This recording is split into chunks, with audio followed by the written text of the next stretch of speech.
Dentro das questões filosóficas, se existe um Deus e ele é o início de todas as coisas e a partir dele todas as coisas veio a existir, Deus é responsável por tudo que acontece, de bom e de ruim.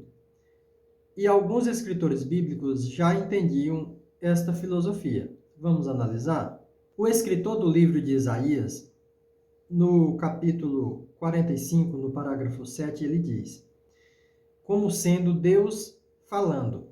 Claro que Deus nenhum falou, Deus nenhum fala. Deus são, né, que podemos trabalhar de forma racional. Deuses, qualquer Deus, é criação do homem. Deus nenhum diz nada. Você não ouve Deus falando nada. Se você ouvir Deus falando alguma coisa, você deve estar com problemas psicológicos. Mas vamos analisar o que a Bíblia está dizendo. Isaías 45, 7 diz assim: eu formo a luz e crio as trevas, eu faço a paz e crio o mal. Eu, o Senhor, faço todas essas coisas. Por quê? Nesta passagem aqui, quando a gente traz isso para um cristão, o cristão ele tenta criar um contexto, um pretexto para esse texto aqui. Ele cria um pretexto e ele diz que é um contexto. Porque ele não consegue aceitar que o Deus que ele acredita, ele pratica o mal. Mas isso é algo muito lógico, é algo muito óbvio. Vou esclarecer isso aqui para você. Você pode ver também Provérbios 16, 4. No que eu estou falando aqui, se você não tem conhecimento bíblico, você pode anotar isso aqui e depois você procura na sua Bíblia para você ler, tá bom? Provérbios 16, 4 diz assim: o Senhor fez todas as coisas para atender aos seus próprios desígnios, até o ímpio, para o dia do mal. Veja aí. O que é que ele está dizendo com isso aqui? Ele está dizendo, naquele primeiro lá, que eu li, que é o Isaías 45, 7, ele diz o quê? Que ele, Deus, ele faz todas as coisas, inclusive o mal. Ele faz o bem e ele faz o mal. Ele salva e ele mata. Ele salva e ele agride. Ele está dizendo isso, certo? Aqui no Provérbios, ele está dizendo o quê? Que os assassinos, os pedófilos, todos esses, foi o próprio Deus que fez eles para serem assim, assassinos, pedófilos. Deus fez para ser desse jeito, para ser uma pessoa ruim. Vamos ler de novo? Aqui diz: o Senhor fez todas as coisas para atender aos seus próprios desígnios, até o ímpio para o dia do mal. O que ele está dizendo é, toda essa vida, tudo isso aqui que existe, que nós conseguimos viver, presenciar, tudo isso aqui está predestinado por Deus. Deus, ele está no controle de tudo isso. Ele é como alguém que está se divertindo com essa situação. Você parece que não está aceitando o que eu estou dizendo, mas você tem que usar a lógica, o raciocínio óbvio. Vamos compreender melhor. Faz de conta que você está em um videogame. O que é que você está fazendo quando você está jogando num videogame? Você está se divertindo, não é? Ali no videogame pode ser um jogo de vários tipos de coisa. Pode ser um jogo de arrumar a casa, de você fazer as coisas ali do dia a dia. Então aquilo ali tá sendo um entretenimento para você. Ou pode ser um jogo, por exemplo, de roubar nas ruas, assaltar, matar pessoas, matar animais. Pode ser um jogo assim, e você está se divertindo com aquele jogo ali. Então existem vários tipos de jogos de videogame. A vida real, caso Deus exista, ela é uma espécie de videogame para Deus. Deus está se divertindo com isso aqui. Só que ele é quem criou o próprio jogo. Quando você está jogando um jogo que outra pessoa criou, é legal porque você vai descobrindo as coisas ali, você vai trabalhando ali em cima daquele jogo ali. Agora, quando é você que cria o próprio jogo, qual é a graça que tem? Qual é o divertimento que tem? Se foi você que criou o próprio jogo, você já sabe tudo daquele jogo. Não tem muita graça, né? Não é uma coisa muito divertida. Então, essa é a situação que Deus se encontra. Ele joga o jogo que ele mesmo criou. Veja aí que já é algo que não faz sentido.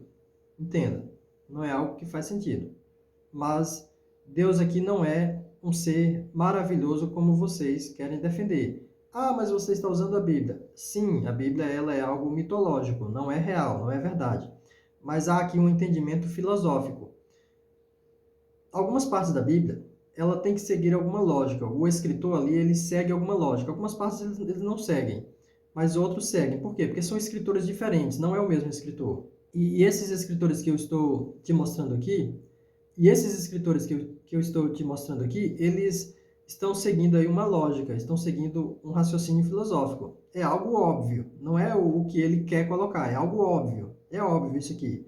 Se existe um Deus e ele é o criador de todas as coisas, ele é responsável por todas as coisas. É como um crime. A pessoa comete um crime, pode ser um crime o quê? Culposo ou doloso. O doloso é quando há a intenção de fazer aquilo ali, e o culposo é quando não há a intenção de fazer. Mas o que acontece é que a pessoa fez, e ela é culpada porque fez. Então, Deus, aqui na Bíblia, ele está como alguém que é onisciente, nessas partes que eu li para você. Alguém que é onisciente. Então, nesse caso, ele é doloso, porque ele teve a intenção, houve a intencionalidade. Então, se está acontecendo problemas, crimes, doenças, é intencionalidade de Deus, isso é intencional. Deus causou essa situação.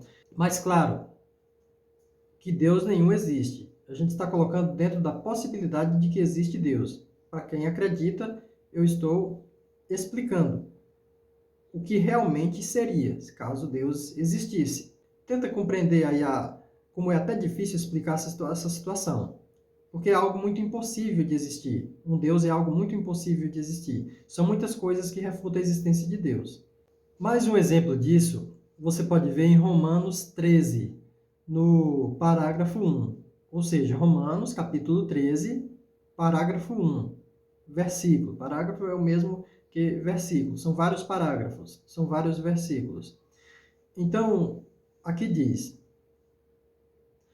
toda a alma esteja sujeita às potestades superiores. O que é isso?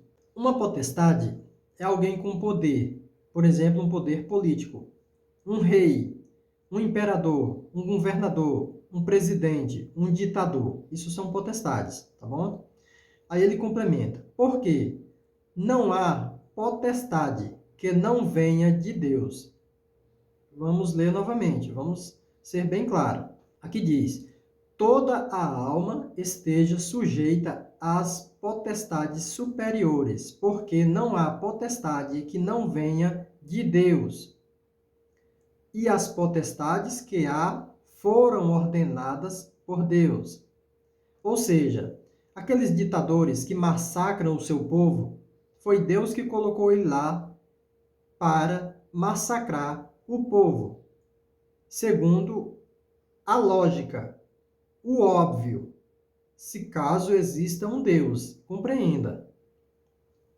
O escritor de Romanos 13, ele está colocando aqui como existindo um Deus, considerando a existência de um Deus. Então, considerando a existência de um Deus, você é obrigado a aceitar que Deus está por trás destas maldades. Deus está fazendo essas maldades. O próprio escritor bíblico, ele aceita isso, porque ele está dentro de uma lógica racional.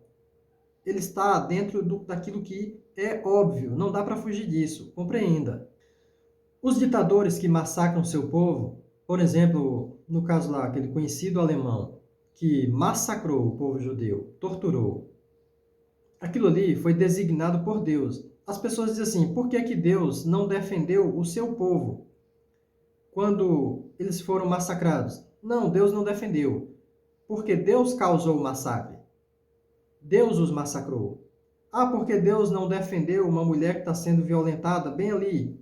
Porque Deus a violentou. Deus colocou o violentador para violentá-la. É isso que nós devemos entender. Caso exista um Deus, compreenda. Eu não vejo a possibilidade nenhuma da existência de Deus. Essas coisas acontecem, umas coisas por consequências de outras. E algumas causadas pelo próprio ser humano. E outras não. Compreenda. São coisas completamente naturais. Algumas causadas pelo ser humano e outras não. Não há Deus. Não apenas por essa questão aqui. Bem complicado explicar isso. Mas outras questões aponta para a não existência de Deus. São várias questões. Eu posso fazer um vídeo aqui trazendo várias e várias questões que apontam para a não existência de Deus. Mas, se você insiste que existe um Deus, você é obrigado a aceitar, por questões lógicas, óbvias, filosóficas, de que Deus mata, causa doenças, causa sofrimento. Entende? Se ele existe, ele é o início de todas as coisas. Então, o que é que nós podemos entender melhor? É que não há livramento de Deus. Deus não pode livrar ninguém de alguma coisa. Porque caso ele viesse a existir, foi ele que causou aquela situação. É algo muito óbvio. Espero que isso tenha ficado claro para vocês. Claro, caso não tenha ficado, podem fazer perguntas aí nos comentários do vídeo. Os comentários é abertos para você fazer a pergunta que você quiser, tá bom? E caso a sua pergunta seja interessante, seja algo que mereça um esclarecimento, eu posso até fazer um vídeo em resposta à sua pergunta, tá bom? Muito obrigado.